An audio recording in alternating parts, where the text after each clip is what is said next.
He pulls back while he finishes the beast off once and for all. The fully mutated beast is a B-level anomaly that demands unity, organization, and a readiness to sacrifice. Jillian is surprised to see Fangyi doing this by himself.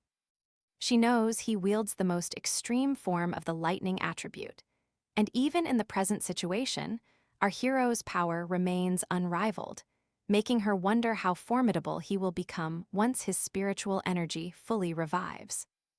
The hero charges his lightning attribute, and suddenly a massive bolt plunges from the sky. Fangyi effortlessly crushes the beast they struggled against, proving he deserves the title of tyrant even with overwhelming manpower, and his lightning strike reminds them that sometimes light can be scarier than darkness. After our hero defeats the beast, Wang Liang rushes to his friend. After a quick banter, he apologizes to our hero for dragging him in. While the two friends were looking after one another, Officer Jillian approached Fang Yi, thanked him for his help, and asked for his contact details. She tells him that his strength far surpasses that of many of the army's forerunners, prompting her to invite him to join the Xia Nation army. Yet, she's only a zone guard officer, and her invitation alone isn't enough. Jillian is shocked to learn that our boy's realm is only Ghost Axe Stage 3, yet he has already reached, or even surpassed, the level of a venerable spirit. Jillian feels she isn't worthy enough to bring our hero into the army. She tells him they were simply following the higher-ups' orders to learn about him, not to drag him in. Still, she believes the higher-ups will personally come to invite him. Fangyi tells the officer that he's never looked down on soldiers, and if anything, he's impressed by their courage and sacrifice, and just seeing them fight together touches him. He agrees to help them whenever needed as a thank you, but only on the condition that it doesn't restrict him. The protagonist finally grasps the military's role. He now realizes that the army is positioned in spiritually dense, perilous zones, first to harness abundant energy for combat strength, and second to set a boundary between ordinary people and anomalies. Meanwhile, Jillian realizes that there's nothing simple about this person, and today was only a glimpse of his true strength. She knows that even that small fraction of power can leave everyone else behind, and it reveals his unprecedented insight. Eager to support his friend, Wang Liang promises to recruit Fangyi if Jillian feels she isn't good enough. But she then leads him to the place and asks him to clean it up. While reflecting on today's events, our boy realizes he's exposed his identity, but he's relieved he only revealed his lightning attribute. That discovery shows him just how rare it is, and since it can overpower darkness, the military is eager to obtain it. But he knows that the military will not suppress or threaten him. They'll give him influence, the quickest path to power, and expand his channels of information. Today's events also finally clarified for our hero the distinct roles of the army and the Spiritual Energy Association. He now sees the army as a shield protecting the nation, while the Spiritual Energy Association handles anything that slips past to keep civilians safe. Using forbidden zones, the authorities both shield ordinary people and hint at an imminent revival of spiritual energy, a dual strategy. They're buying the people time to stop the anomalies from destroying or displacing them. From the very start, Fangyi keeps channeling his spiritual energy. The energy starts to surround him, and he sees the place as a truly spiritual sanctuary. A rich, forbidden zone where even the power to subdue desolation couldn't bring him near breaking. After staying a while in this place, he could feel spiritual energy pouring through his body, hinting at the upcoming breakthrough. Meanwhile, the hero's cousin wonders whether he's back home, ready for her improved dishes to be tasted. Suddenly, she spots a yellow light shimmering in the distance, stretching up into the sky. She spots the ups and downs of progress in the Ghost Axe stage, yet the terrifying aura seems to say otherwise. She wonders whether a forerunner is on the verge of breaking into the spirit-forming stage.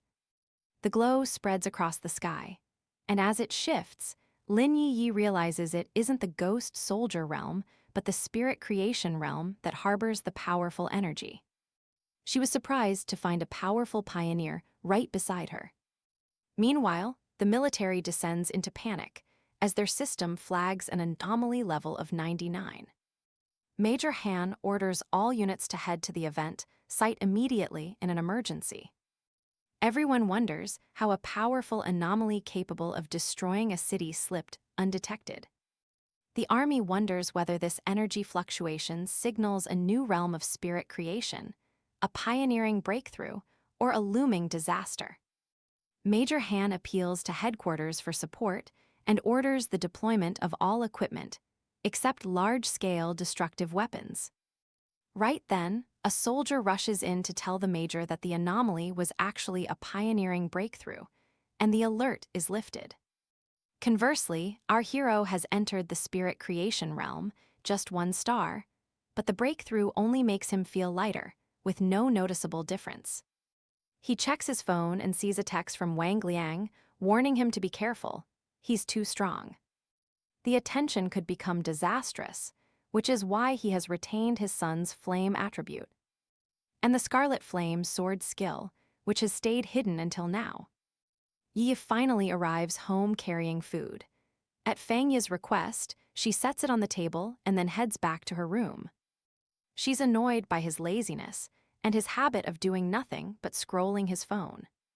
Lying down, Yi reflects on how quickly word of a spirit creation realm master's appearance will spread. All she can do is shield his cousin. At the same time, Fang Yi keeps watching the video and sees the fire spread fast, flames climbing fiercely. Even so, he realizes the situation could be far worse than the North Gate anomaly, which makes him wonder how the Sun attribute case will differ. Still, if he wants to see it in person, he knows he must reach out to Li Jian. The next day, our hero heads to Qingcheng University, the site of the incident, and while reporters swarm around them, the two simply walk in without a word. As they cross the gate, Li Jian sees the fire and wonders if it's a heavenly blaze. While Li Jian heads to the principal's office, the hero lingers outside. He steps into the scene and senses the charred floor growing cold, already devoid of the heavenly fire's spark. Suddenly, his ex-girlfriend Shu Qingli rings him out of the blue. Her friend laughs at our hero and urges him to drop any feelings he has for her. Qingli's friend warns the hero not to even think of the school beauty, saying she's far beyond his league. Though the ex stays silent, he's haunted by the memory of telling her she'd regret the breakup. Li Jian walks in and asks Fang Yi about his friend. But our hero makes it clear that Qingli is simply a high school classmate. The two girls are suddenly spooked by Li Jian's presence. Li Jian tells our boy that after talking with the principal, she realizes the fire. The situation could be worse than they expected, and the principal wants them to look into it. Ignition points, and because she's a military-appointed advisor, she also wants our hero to come along. Right then, the principal orders everyone to stay out of the playground at M. The principal greets our hero with a warm smile, expressing how grateful he is for the help with the incident. Qingli is surprised to see the principal bow respectfully before her ex departs. When the guards begin shoving the students aside, the ex-girlfriend can't believe her eyes. She now realizes that Fang Yi is no longer just a simple perception. While a crowd of students surrounds her, they no longer believe Fang Yi is her ex. If anything, they now believe he never even acknowledged the girl. Everyone considered the school's beauty. The principal explains everything about how the incident began. He thought it was all over once the golden sun above the college's north gate faded away. But just a few nights ago, a playground caught fire and spiraled out of control. They seized the scene in time, sparing anyone from harm. But then the second playground also caught fire, and after that the third. As the anomalies persisted, the principal watched it with his own eyes, flames falling from the sky and crimson fire hovering in midair. All the fires at the other playground were put out, except one. Our hero catches the burnt scent and spots the basketball hoop that first sparked the fire. Li Jian pulls out her anomalous spirit power detector, and a reading above 10 signals that ordinary people must be quarantined. Surprisingly, the detector reports an anomaly level of 60. Li Jian panics as she realizes that a threat of this magnitude could impact the entire city. She begins calling for a dispatch to form a resistance unit, drawing on their spirit power. It has to be pure. To their surprise, our hero leaps into the blaze without a hint of fear. While he leaps over the fence, flames completely surround him. The commander's power detector shows the threshold at 110, classifying the anomaly as an S-level threat.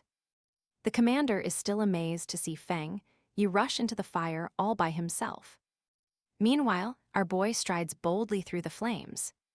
He knows that if the Yang attribute shielded him from thunder last time, it should protect him from heavenly fire too.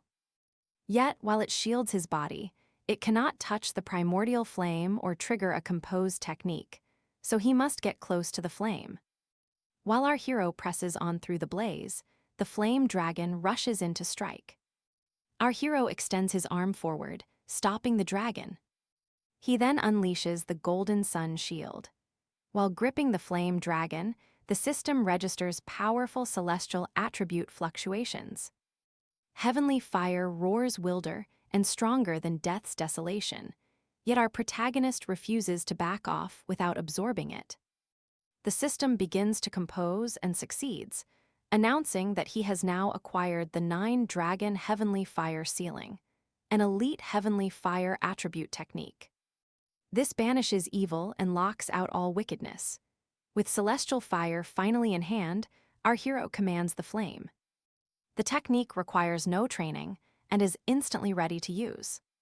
Feng Yi channels the heavenly fire attribute and, using the 9-Dragon Celestial Fire Sealing technique, hurls chains at the flame dragon. As the chains begin to restrain the flame dragon, Legion detects the aura of the seal.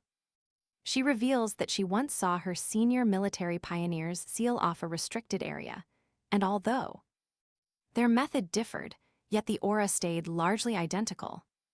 Our hero frees the chains that restrain the fire.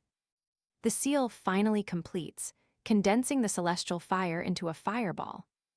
After putting the fire out, Feng Yi tells the principal to keep the playground sealed, refuse any renovation, and keep people away. The principal reassures him that the playground will stay sealed. Our hero praises the school for its many playgrounds, and then Legion asks to talk to him about something. She confronts him about hiding, but he plays the clueless card. But then Legion confronts him, questioning his cultivation and hidden talents. But she knows that pioneers often hide their talents. He reminds Feng Yi that, at this crucial moment, the Xian nation urgently needs top-tier talents like him. The military's restricted zones, the Spirit Q1 Association, and everyone else will try to recruit him. Legion is fully aware that the foreign powers,